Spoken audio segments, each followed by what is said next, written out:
Welcome back to the Rock Your Retirement Show. I'm your host, Kathy Klein, and today we're talking with Joel Saul Seehee, who's the host of the Stacking Benjamins Show.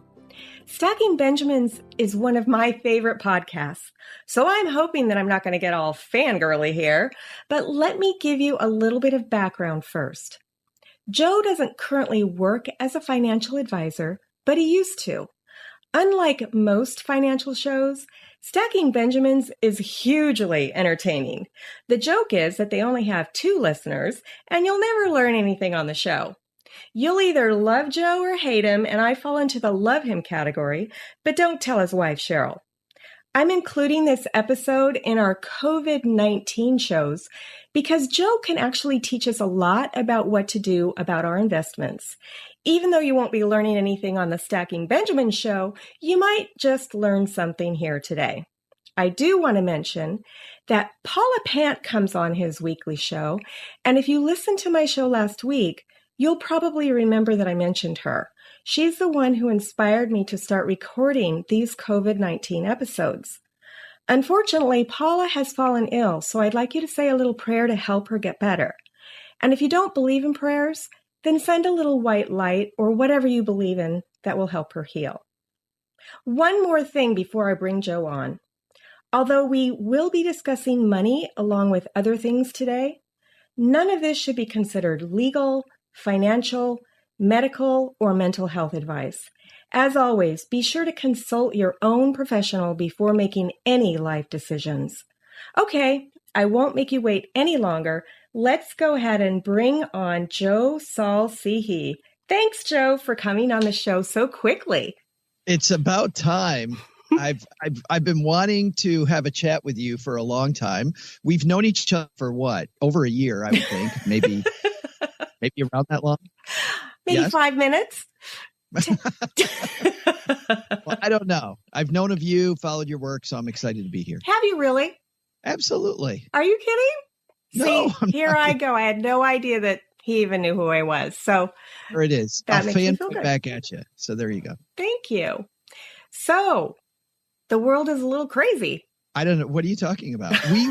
We were holed up in Mom's basement, Kathy, before it was cool. So now it seems like everybody wants to be like us. They want to hole up in their mom's basement, or actually not mom's basement, because you got to keep mom healthy. It's their own basement. But no, seriously, it's very crazy. And what frightens me and probably frightens you is some of the things that you see people talking about online, and not the health stuff, but just in money forums, people going, if, somebody yesterday I saw said, oh, if this goes into a depression, do you keep investing? And my stomach, my heart sank, and people saying, is everybody okay? I just want to sell everything. That's awful. And nearly as awful, and we could maybe talk about this too, is when do I, quote, back the truck up and start buying everything? Right. Yeah. I mean, all those for different reasons are scary places to be. And I can understand those feelings. I mean, I've lost a lot in the stock market over the last, week. How long has this been going on? Are we blocking it out yet? It seems like it's been forever, but it really hasn't been that long. I mean, I got back from that cruise on March 15th, and what's today? We're recording this on, what's today, the 23rd, 24th? Yeah, but you saw the tremors around the start of March a little bit, and then, the last 2 weeks have been nothing short of depressing. It has been depressing, but we're not in a depression. No, we won't know that for a while, right? So, I mean, just to get to recession territory, we have to have 2 quarters in a row of certain level of negative GDP. And so we won't even know if we hit a recession until we get to the 6-month mark. So I think people worried about depression are it's a little premature. Jumping the gun a bit. Yeah. Yeah. So, I'm a little nervous. I should say I'm a lot nervous. I'm scared, and my listeners know that I'm a retired financial advisor. I think that you can't really help but be nervous right now. But does that mean that you should throw out all of the good knowledge that you have and just... No, because Well, because what's funny, how many downturns is this for you? Because for me, I went through, so I started as a financial advisor in 1993, and there were a few bumps early on, but the big one, of course, was 2000 to 2002. We called that the tech wreck. And then 2007, 2008, of course, we had 9/11, we had Brexit, but those were pretty V-shaped, down and up. 2007, 2008, monster downturn. They called that the Great Recession. I don't know. I haven't heard a cutesy name for this yet. I was thinking that we riff off of the song My Sharona, and we call it My Corona.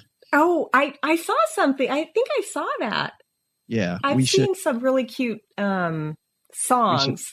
Maybe do that. And I don't want to poke, light it to so many people having health problems, but just trying to keep it a little bit, light. Maybe keep spirits uplifted. Yeah, keep our spirits uplifted a little bit. But anyway, so this is my third. So I am equally as afraid of this one as I was the last two. And I'm sure you are as well. Well, you said you are. But I'm more comfortable now feeling uncomfortable, if you know what I mean. Right. I know this feeling. I've been here before.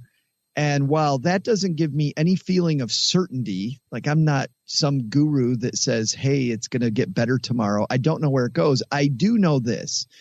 I know that if the economy is going to continue, the economy has to continue on the back of companies, and these companies are publicly traded. And so if the economy is going to continue, the stock market has to rebound. It's not voodoo. It's not magic. The stock market has to rebound at some point for the economy to continue. So we have two choices.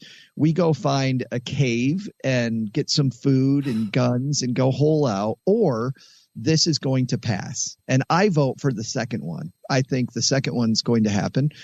And that's how I really got, and it's sad because I was leading people in 2000 to 2002. And because it was my first one, I led people in some ways that I'm not that excited about. I was a little more panicky. Yeah. 2007 to 2008, I was at the point where I was just leaving financial planning. I left in 2009, but I much more successfully led my flock through that one before I sold my business. That one, I felt I had all the same feelings, but I had more of the long-term view that I have today. This will all go away. Don't make emotional decisions. And even if you feel like you're not emotional now, you are.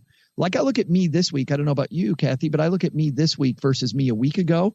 I'm way less emotional today than I was a week ago. Mm. A week ago, I have ADD, and a week ago, I couldn't stop my ADD from acting up. I was on 5 different web pages at one time. Every single time I had to switch from task A to task B, I went, let's go check Facebook. Right. He's okay. And then it's 20 minutes later, I'm finally getting back to the next task. I'm much more on task today, but it's, don't make decisions when you're emotional. Work from, and you'll appreciate this, work from an investment policy statement that you created when you were not emotional. Yes. And go back to that guide today and go, no, this is what I said I was going to do, and just keep following that. Right.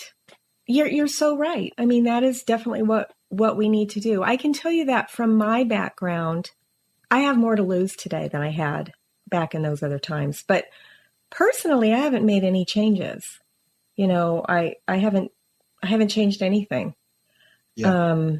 We're all of the stocks that I had before, I still have, and I had a bunch of cash, which is dollar cost averaging. I make changes to that all the time, but that cash is still being dollar cost averaged into the stock market. I'm hoping that when this does end, and I believe it will end. It's going to end. We just don't know when. I mean, I'm serious when it has to. If the stock market does zero, that means companies make no money, and that can't happen for an extended period of time. They'll all go bankrupt. Right. So companies will have to make money at some point. And when they do, the stock is a reflection of fair value of that company. So it's times like now that I think we have to pull away all the voodoo in the stock market talk and talk about really the fundamental of what we're really talking about here. We're talking about companies operating successfully. And if companies stop operating successfully, then Houston, we got a really big problem. And basically they have to stop operating forever. I mean, yes. Which is why, by the way, and to be clear here too, some people I've talked to online have talked about getting really aggressive now. And I've done that a little bit. I'll tell you what I did with part of my Roth IRA. I took a little money that I had that was very conservative, but I know I'm not going to spend it for a long time. And I switched that money over to small cap value index. And by the way, so I stuck with an index, number one, because I don't know which company's going to win and which company's going to lose. So I want to stick with the index. The second thing is I wanted to do the companies, and I don't want to get too nerdy here, but the companies that had the biggest standard deviation, meaning they're the ones that should fall the most and also the ones that will come back then the hardest. So, instead of a really calm heartbeat, these things are like a roller coaster ride. Right. So assuming we're closer to the bottom than the top, I want to do that. Now, that's not advice, and I don't want people to go do that. No right? advice. Yeah, I don't want people to go do that. Don't go messing around a lot. But with long-term money, if you believe it's going to continue, that's the only move I made. And it wasn't a big move. It was a small amount of money that I moved over there. I had a couple of subscriptions that we canceled, and we automatically added that money to the money that I put into the market every month, so that I can, because I'm not using the subscription anymore. I check those about once every 6 months. That's smart, by the way. Well, and I immediately thought, Kathy, now's the time to be dollar cost averaging in while the market's going down. I'm not going to pick the day. That's probably, of the two moves I mentioned, that's probably the smarter one is to do that. Going and buy small cap value. I think I'll win there, but at some point I have to move it back. And, market timing is a losing. It really is. Yeah. Yeah, I haven't really, I guess I bought a couple of individual stocks. I bought Pinterest. And of course, it went down immediately since I bought it. You know why? It's because you bought it. I know. And sorry if you hold on to Pinterest and it went down right after I bought it. I know that was my fault. I apologize, but I'm not taking any financial responsibility whatsoever. Right. No. However, you will send out a press release. Right. Yeah, this is just a talk between two people. This has nothing to do with you, listener. We're just riffing here. What I wouldn't do is I wouldn't go buy right now. Somebody was talking to me on Twitter about buying Delta Airlines. And their point was, obviously, airline stocks are super low. And they said, the government's not going to let them go under because it's an essential service. And even we had the president on recently talking about the fact that airlines and cruise lines, and these are, things that we want to make sure, do well. I live in Detroit, and the auto industry. Yeah. And so going back to just not that long ago history, 2007, 2008, I remember them talking about Delphi won't go under. General Motors won't go under, right? And all those companies declared bankruptcy. I also remember, and you probably remember this one too, the day before Lehman Brothers went bankrupt. Yes. The day before, the biggest analyst that follows them, Kathy, said they're too big to fail. The government will not let Lehman Brothers go bankrupt. The person who ostensibly knew the most that wasn't in the company, and they still went. But do not bet on Delta Airlines right now. Really. Right. And that's not negative to Delta Airlines. That just is, don't think that these companies that have no customers right now won't seek bankruptcy protection. That's what bankruptcy protection's there for. Exactly. There's a good chance that could happen, which is why I stuck with an index. If you are going to go with a stock like you did, pick one that's not so much in the line of fire. I mean, look at the number of people going online right now. Obviously, everybody's online. I bet Pinterest is a place where people are hanging out 24/7, keep their mind off it. That's right. And that's another thing. We need to figure out how to get our mental health. I know that now I have to tell you, I joined that game service that you have on your Facebook, and I was playing it almost right up until the time that it was time for us to talk. So thank you for making me addicted to playing online games, something I've never done before. I don't even play that bird game that was so popular a few years ago. Yeah. So, but we have to get our minds off of it. One of the reasons why I'm so stressed out right now is my mom is staying with me, and she every 5 minutes is coming up to me telling me about something that she read on Facebook or heard, read online or did this. What are you doing to cope? What are you doing to get this so that it's not 24/7 bad news? I can't take it. I go back to, I never thought that this book would be as influential part of my life as it's become. When I read it, I kind of went, yeah, that's neat. But it's funny, Kathy, that this book I'm going to quote here in a second, I quote over and over and over. And it's Stephen Covey's 7 Habits of Highly Effective People. And Stephen Covey says there's 3 buckets in your life. There are things that you can control, things you don't control, but things you can influence. And then bucket number 3 is things we can neither control nor influence.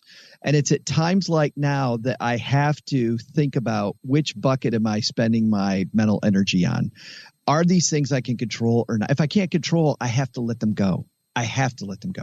So I try to fill my day. And this is when, and I mentioned ADD earlier, this is when my to-do list comes in handy. I use the thing, and you can use any to-do list, online. I use this thing called the Todoist.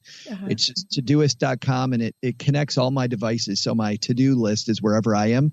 I make sure I keep a to-do list of things I can control so that when I find myself in pot 3, AKA Facebook, Twitter, my Flipboard where I'm flipping through headlines about politics and about coronavirus and morons and all kinds of stuff that I control, I immediately remind myself to go back to Todoist, and I look at the top thing on my to-do list and I switch my brain to that.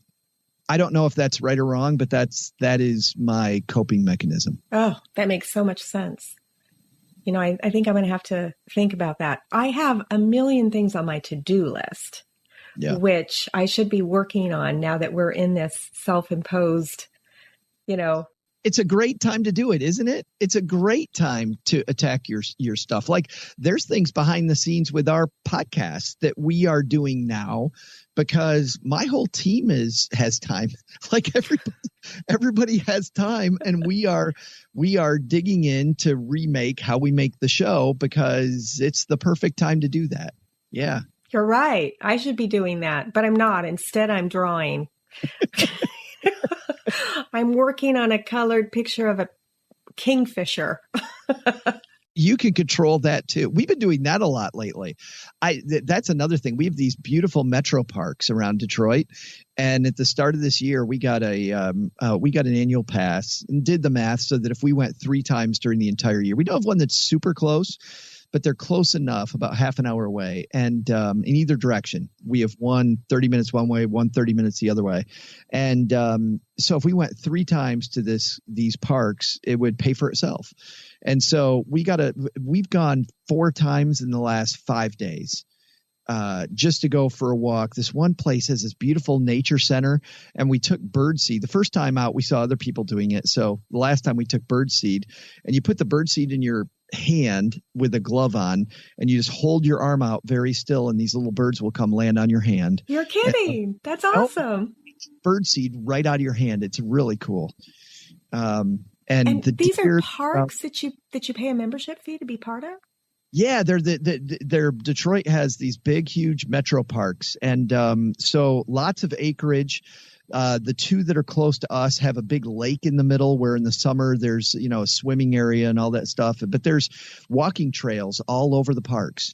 We spend a lot of time out there now. I find that getting out of the house once a day during this is also very cathartic. Yeah, that's what we've been doing. And I wouldn't really call them walking trails, but I live in a 55 and older community.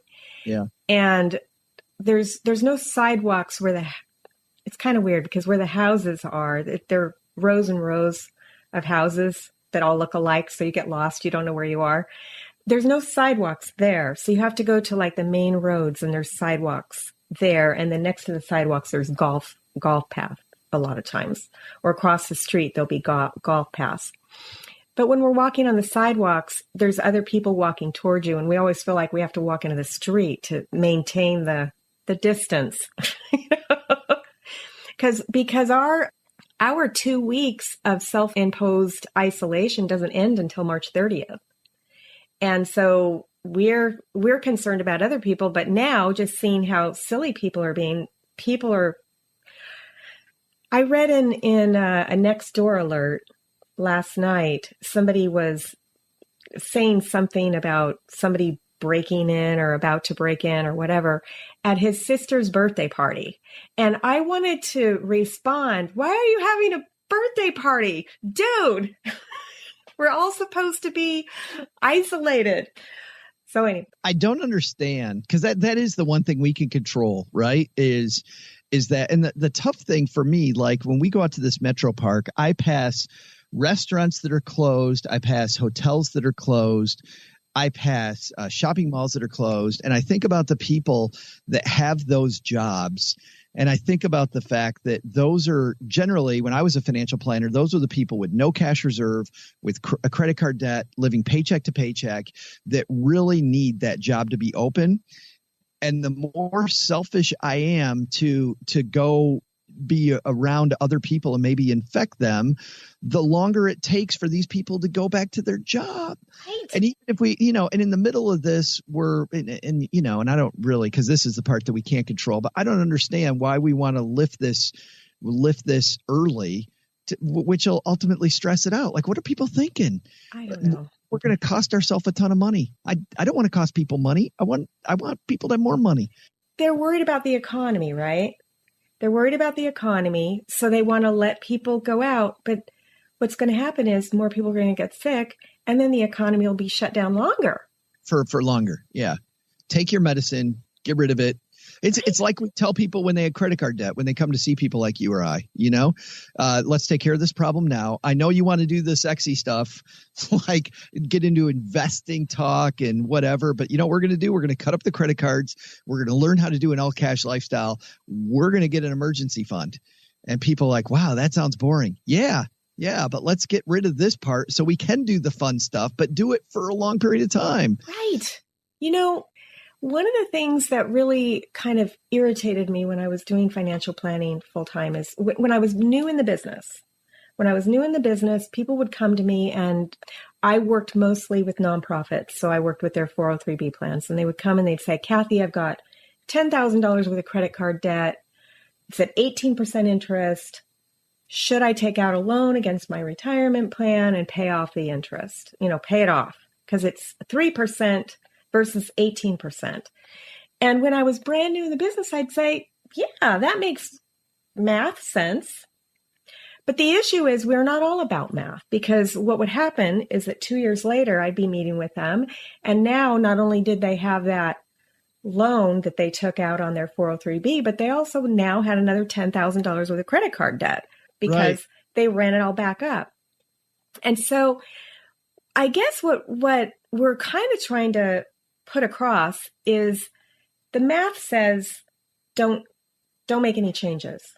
Whatever you set up before this whole thing started, math over and over again.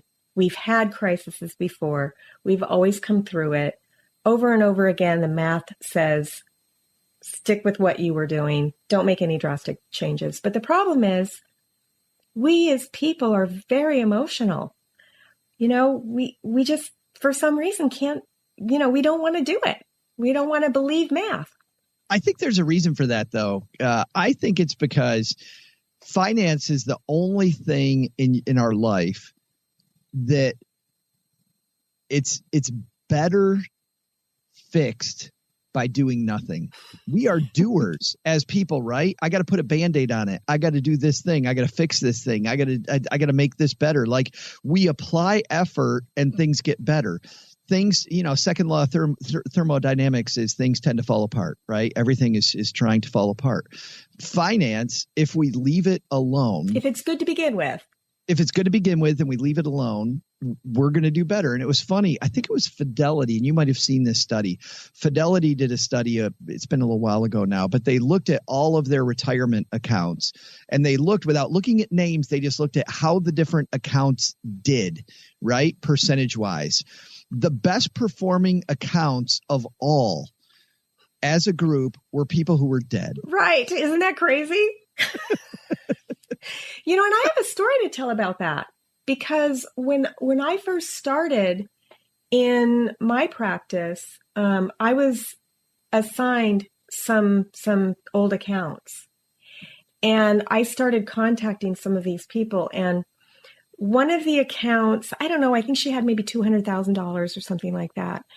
And I said, well, we need to rebalance your account. And she says, oh, I don't need to rebalance. I'm 50-50. I'm 50% stocks, 50% the guaranteed account that they had. And I looked at her account and said, no, you're not. You're 95% stocks and 5% guaranteed. It's because she'd never looked at it. Yeah. And the stocks just grew and grew and grew and grew. Now we did rebalance because that was too much risk for her.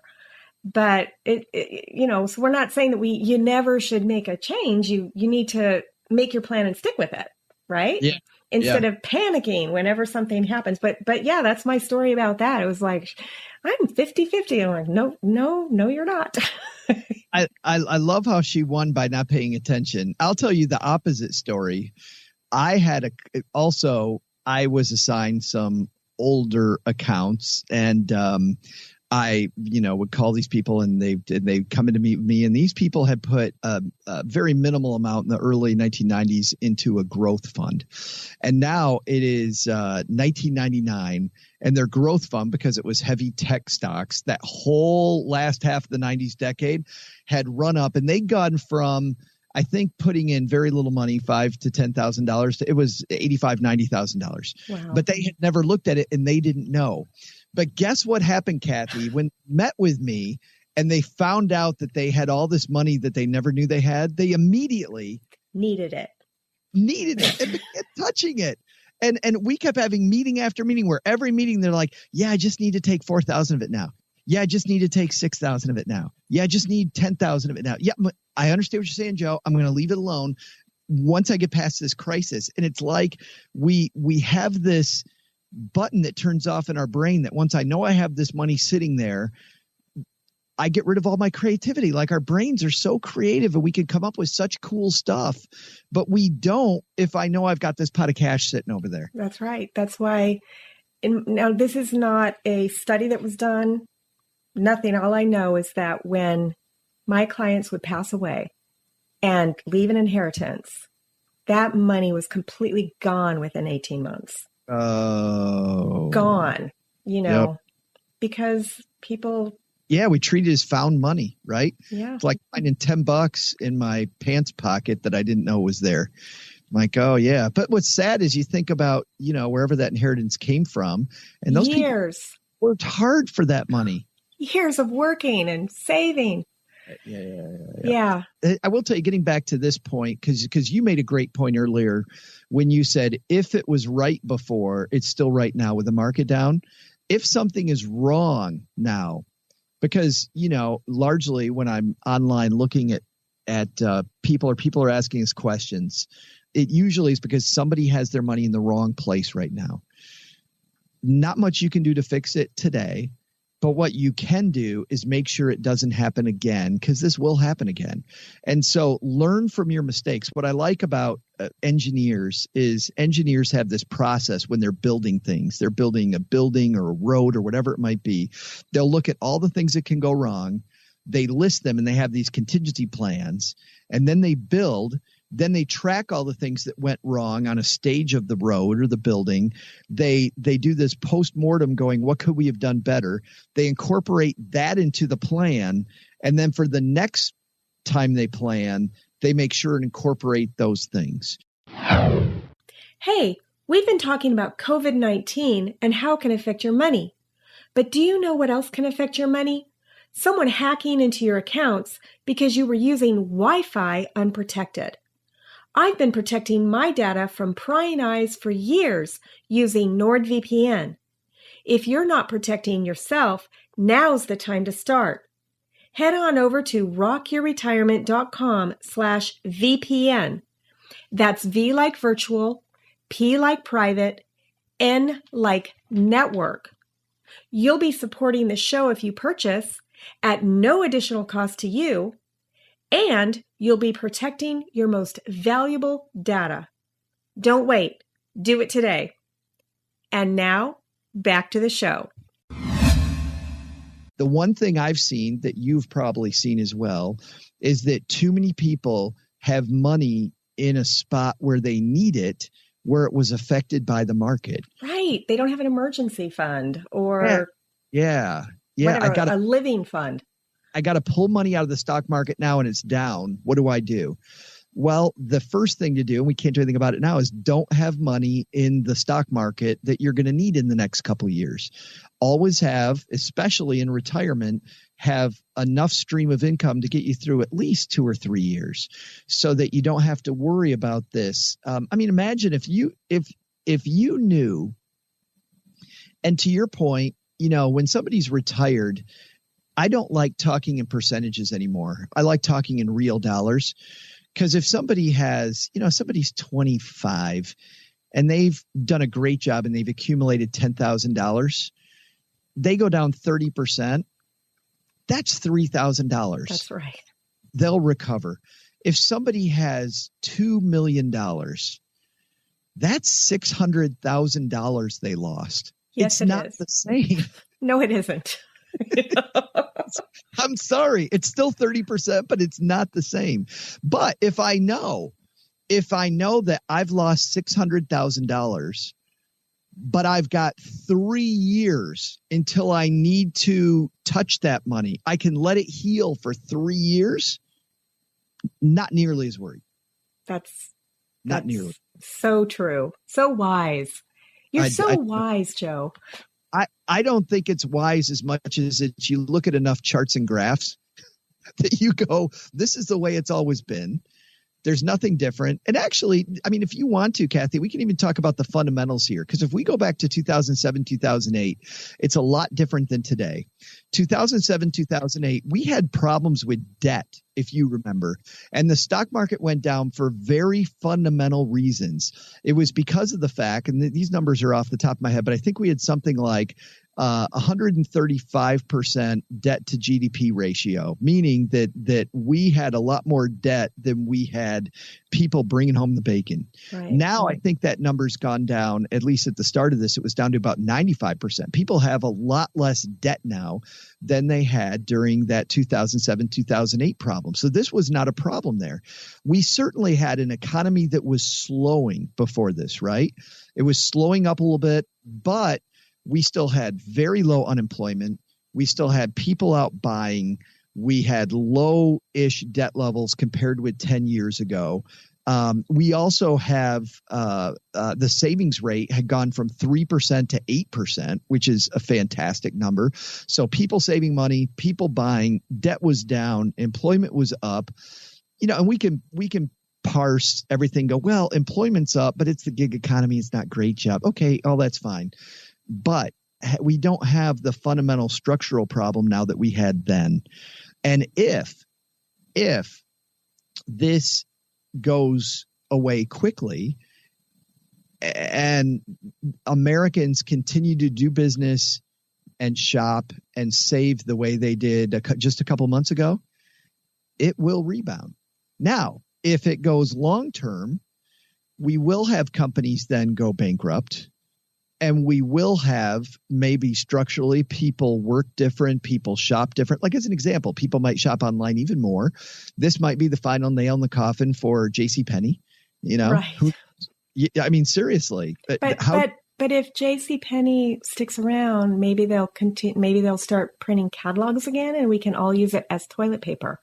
That's right. We got another source. I actually read some good news about that last night. Speaking of toilet paper, that's a whole different topic. But I found out that toilet paper's coming in big supplies. We will have plenty of toilet paper, so that will be awash in toilet paper. We will be, to the point that, by the way, what companies are really worried about that make toilet paper, they're not worried about the hoarders are going to have so much hoarded that they're going to be able to stock more and more of that. And they make it in the United States, so they can get it there quickly. And it is the TP cavalry is on the way. What toilet paper manufacturers actually are worried about, Kathy, and you can see this is 6 months from now, nobody's still buying toilet paper because they all have it. Because we've all got the whole barn out behind our house filled with toilet paper. We've had economic downturns. We've had things happen before. I've never seen a run on toilet paper. I don't understand it. We have 2 bidets in my house. We don't go through as much toilet paper as most people do, although we use a little. I just think all these people that are worried about toilet paper should buy a freaking bidet. My co-host, who is very snarky, sent this funny meme that said, he said, when this is over and scientists are, and this is, by the way, very gallows humor, so I apologize. When scientists come through the United States and there's 300 million dead people from this virus, they're going to notice that each and every one of us had very clean. Uh-oh.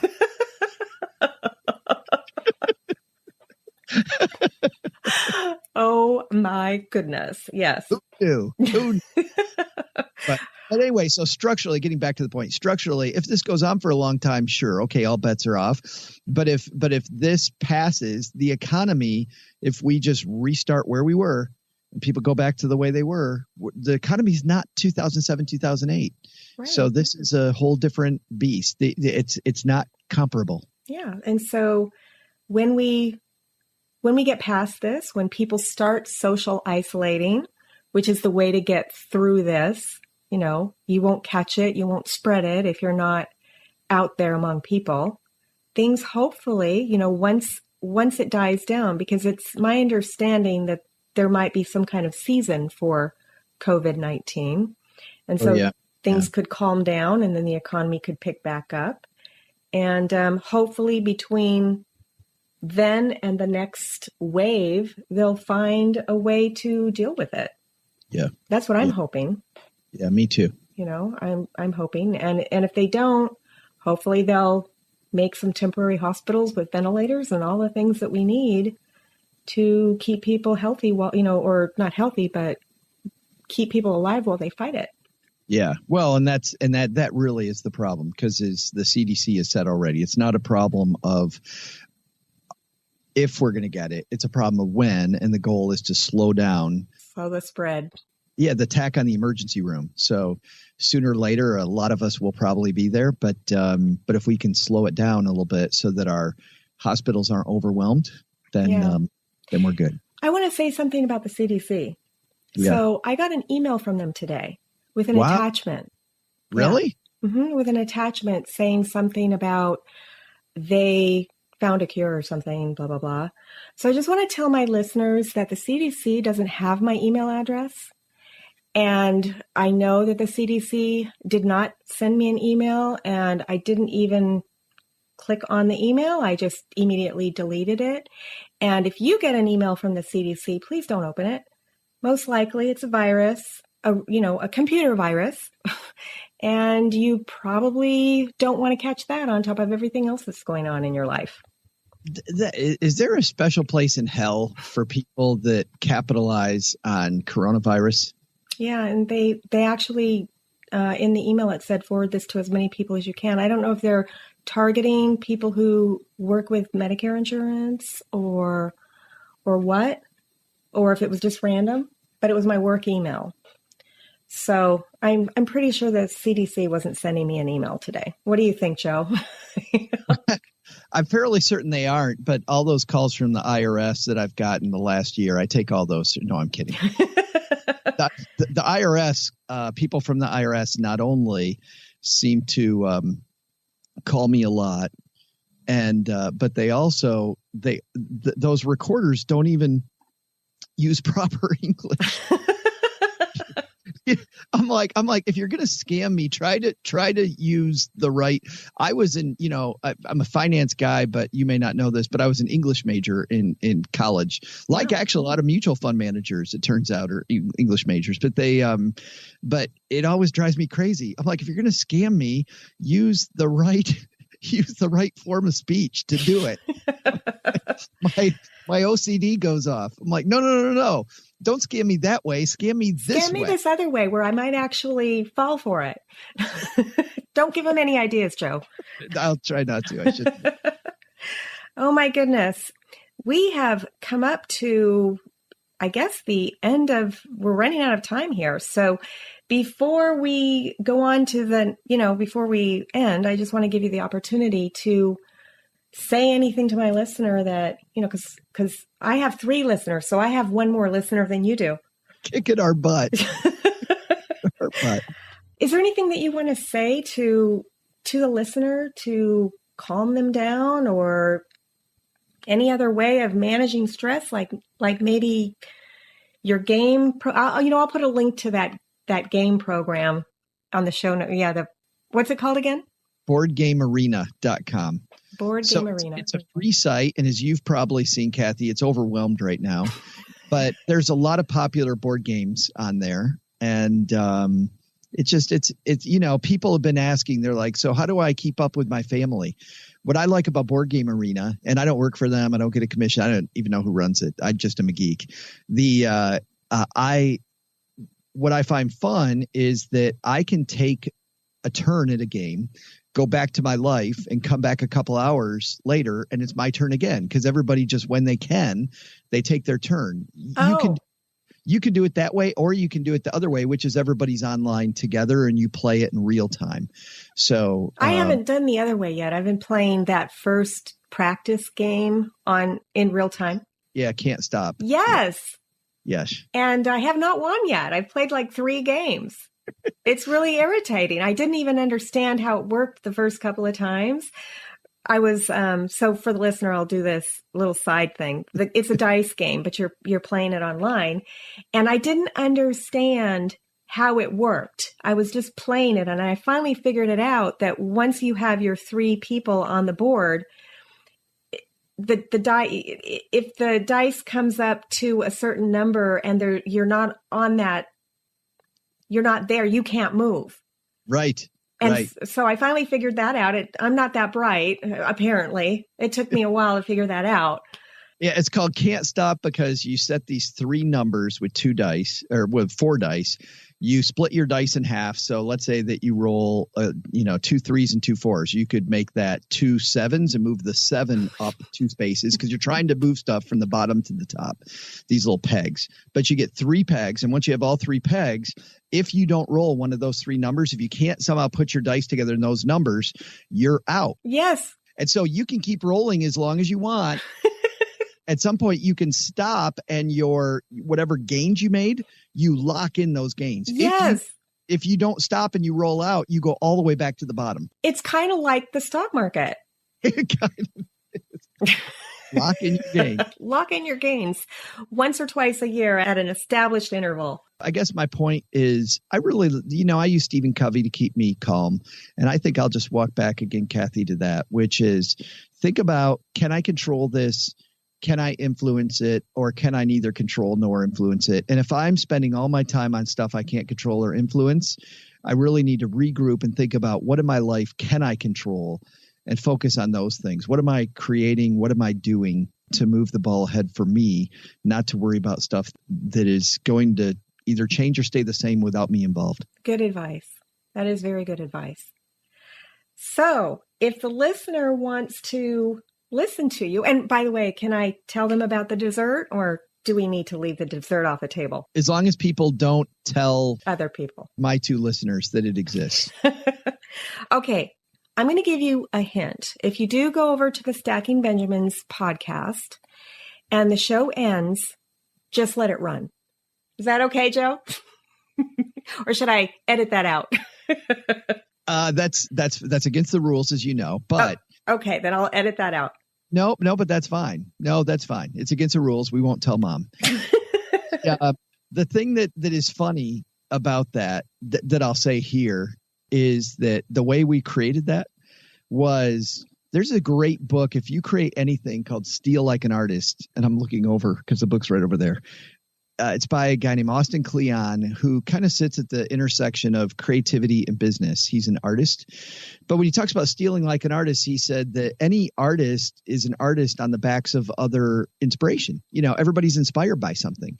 And so take these things and don't plagiarize, but take them and spin them so it's uniquely you. And there was actually, I never have time to play video games, but I like video games. And so I listened to a few video game podcasts, and there was an Xbox podcast.